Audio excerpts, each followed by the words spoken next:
Join me on board last time out in Baku with Max Verstappen as we analyse his development between Q2 and Q3 with telemetry data and delta time. Heading down towards turn 1, there's a subtle gain in engine mode and a subtle gain in track development, getting on the throttle slightly harder through the exit of 1. In turn 2, he's going to use this extra little dab of brake to get the car absolutely over the apex curb and allow him to get a little harder in the power through the exit, gaining himself 0.5 of a second.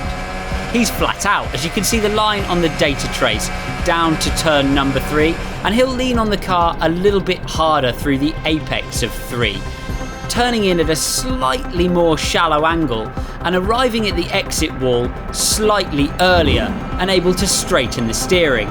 This allows him to take just a little bit more throttle through the exit and gain time on his previous best effort.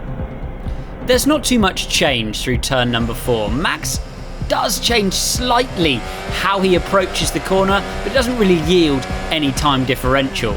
What is a huge time differential though is down in turn 5, where Max uses this extra bit of brake to get super close to the left hand wall of turn 5 and squirt the throttle a little bit harder through the mid corner between 5 and 6.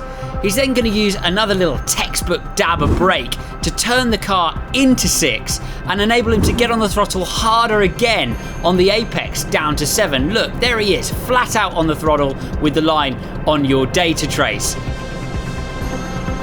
In turn 7, Max nails an understanding of the track development, getting off the brakes and taking time through the mid-corner and the exit. Here though, in turn 8, there's a significant driving change between the two laps. Verstappen commits the car ever so slightly later, but the big difference comes as he crests the curb in the middle of turn 8. Wham! Steering wheel straight on his best lap, which allows him to get in the throttle subtly harder through the exit of 8 and through 9 and 10. On the apex of turn 11, honours are pretty much even in terms of time. He carries the benefit through turn 11, perhaps gaining slightly more understeer than he did on his previous best. On his way into 12, Verstappen overestimates the grip level slightly on his great lap, missing out the dab of brake he previously put in and understeering slightly wider, losing a tiny bit of time.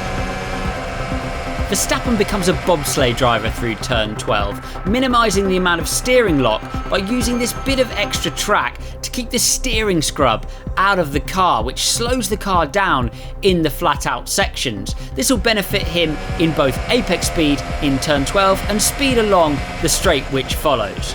Through these final 2 corners of the lap proper, Verstappen gets out of the brake pedal a little earlier, but back to the throttle a tiny bit later, keeping honours even. Through the exit of turn 16 and 17 though, on his great lap, Verstappen drives subtly more metres, crossing this white line in the middle of the circuit as you can see, and losing himself a little bit of time in comparison to his previous best. Ponies are engaged though, and we have qualifying 3 engine map back in 2019. Verstappen gains time back all the way along this long, loaded straight for a lap which is good enough for P4, a 1:41.069 and a great lap of Baku.